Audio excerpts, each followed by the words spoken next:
السلام علیکم ګرانو پښتنو ملګرو، امید لرم تاسو ټول به ښه روغ او جوړ یاستئ. ګرانو ملګرو، نن په دغه ویډیو کې تاسو ته د پلی سټور اته داسې شیان درښیم چې هغه به ډېرو خلکو ته نه وي معلوم، او دا هغه شیان دي چې باید هر پښتون ته معلوم سي او هر سړی پرې پوه سي چې دا شیان د څه لپاره دي، د دغه څه فایده ده، د دغه څه نقصانات دي.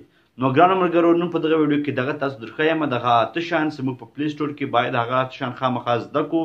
که مې نه زده او که مې زده یي، باید سم ځان پرې پوه کړو چې څرنګه موږ دا شیان استعمال کړو، له دغه څرنګه ګټه واخلو او دغه څرنګه مثال که نقصان دا څرنګه موږ بند کړو او دغه نه کړو استعمال. نو تاسو ګورئ ګرانو ملګرو، ټکنیکل افضل یوټیوب چینل، زه یم افضل خان. راځئ شروع کړو.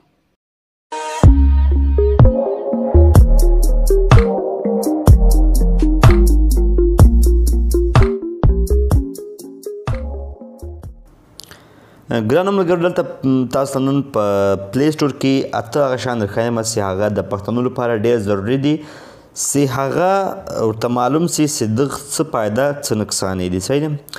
د هغه لپاره دلته موږ دا درې ټکي نشان ده، په دغه باندې موږ کلیک کړو او دلته به موږ لاړ شو. دلته چې لاړ شو، دلته موږ مای ایپس او مثال ګیمونه چې موږ په موبایل کې انسټال کړي دي، دلته مثال موږ خپله میمري کتلی سو چې موږ میمري څومره پاته ده او څومره ډکه ده. صحیح ده؟ دلته انسټال اپس کتلی سو، دا هغه اپلیکیشن چې کوم چې موږ انسټال کړي دي او استعمالوو یې. صحیح ده؟ دا ټول اپلیکیشن چې دي دا ټول ما په خپل موبایل کې انسټال کړي دي. د هغه بعد دلته چې دغه ځای چې موږ بیرته ووځو او د هغه بعد دلته نوټیفیکیشن یعنی کله چې یو اپلیکیشن اپډیټ سي، نو بیا تاسو ته یو نوټیفیکیشن راسي چې دغه اپډیټ رالو، دا تاسو اپډیټ کولی سي. دلته نوټیفیکیشن راځي، دا به ټولو خلکو ته معلوم وي. هغه ضرور شیان چې کوم دي او هر چاته باید معلوم سي، هغه راځي په سیټینګ کې. په سیټینګ کې لیکلي دي نو اول نوټیفیکیشن دلته دوه جا دي، اپډیټ او ټو اپډیټ. اپډیټ مطلب دغسې اونلی موږ ته به نوټیفیکیشن راځي چې د تا کوم اپلیکیشن چې دي هغه اوس اپډیټ سو، ته اپډیټ کولی سي. او اوټو اپډیټ مطلب دغه ده چې تا اپلیکیشن چې دي هغه به په خپله اټومیټیک اپډیټ سي. صحیح ده؟ تا ته به معلوم نه وي کله چې د یو اپلیکیشن اپډیټ راسي نو اپلیکیشن به په خپله اپډیټ سي. دا تاسو بندولی هم سئ، ولې دا ستاسو پیکیج ختموي. دلته لیکلي اوټو اپډیټس، یعنی اوټو اپډیټ ته څه وخت کوئ چې کله وای فای خلاصوي، کله د موبایل د سیم نیټورک او که بیخي اپډیټ کوئ نه، نو ما په ډونټ اوټو اپډیټ باندې کلیک کړی، یعنی په خپله به نه اپډیټ کیږي. زما خوښه ده که ما اپډیټ کول، زه بیا په خپله اپډیټ کوم. دلته یو بل اپشن راځي، دغه مثال تاسو اپلیکیشن چې دی هغه څه وخت رالیږئ، د وای فای سي بیا یې رالیږلی سئ.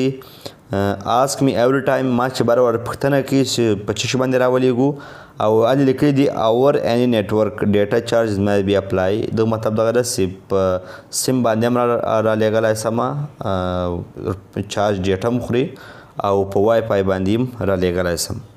درې څلور شیان خو دا سو. د هغه بعد دلته لیکلي دي کلیر، دا لیکلي دي کلیر لوکل سرچز. دغه مطلب دغه ده چې هغه ډیټا کوم چې موږ سرچ کړې ده، کومه چې موږ په پلی سټور کې کوم اپلیکیشن سرچ کړي، کوم نماز هم سرچ کړي، هغه موږ دلته ړنګولی سو. په دې صیغه چې کلیک کې د تاسو د سرچ ډیټا چې کومه ده هغه به زه تاسو سره در وښیم. صحیح ده؟ دا مثال زما سرچ کړ، صحیح سو. اوس دلته ما سرچینګ کې رالو، دلته زه اوس لاړ سم سیټینګ ته او په کلیر سرچ باندې کلیک کړم. اوس چې بیرته لاړ سم هغه سرچ کوم هغه کلیر سو، تاسو وګورئ. نو په دغه باندې موږ مثال خپل ډیټا چې کومه ده هغه کلیر کولی سو. یو اپشن چې دا ما ډېر خوښ ده، پیرنټل کنټرول. پیرنټل کنټرول دا مطلب ده چې مثال موږ غلط اپلیکیشنز کوم دي هغه دلته موږ بندولی سو چې د موږ ماشومان یې نه وګوري. داسې موږ اون کو، دلته موږ یو پاسورډ راچوو، نو کله چې موږ پاسورډ راچوو بیا دغه اون کیږي. بیا چې اوس موږ ماشومان چې کوم دي هغه چې دا اپلیکیشن سرچ کوي، نو دغو ته به مثال غلط اپلیکیشن یې نه راوړي. صحیح ده؟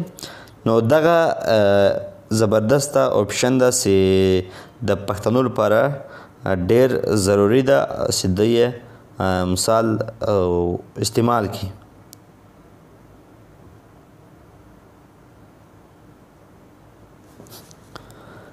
دغه بعد راځي فنګر پرنټ اتنټیکشن. دغه مطلب دغه ده چې کله موږ په پلی سټور کې ګوګل پلی سټور کې یو اپلیکیشن چې پر پوی وي هغه اپلیکیشن چې موږ اخو نو موږ به خپله ګوته لګوو نو هغه ګوته چې لګوي دا لپاره دغه اپشن باید خامخا اون وي او ریکوایر اټنشن پر پرچیز دیم دغه مطلب ده. نو ګرانو ملګرو دغه سیټینګس وو دا ډیر ضروری دي موږ لپاره چې موږ ته معلوم سي چې دغه څه فایده ده او څه نقصانات دي. دلته یو بل اپشن راځي اکاونټ مطلب دغه ده چې د موږ په موبایل کې کوم اکاونټ خلاص ده کوم جیمیل خلاص ده د هغه باره کې دلته مثال تاسو ته انفارمیشن درکوي چې چیرې خلاص دی دا تا اکاونټ د کوم جي ده په دغه کې دغه ټول معلومات وي. نو ګرانو ملګرو امید لرم چې دا ویډیو به تاسو خوښه سوي. که مې ویډیو خوښه سوي ویډیو لایک کړئ کوم چینل سبسکرایب کړئ چینل سبسکرایب کړئ. ډېره مننه د الله په امان.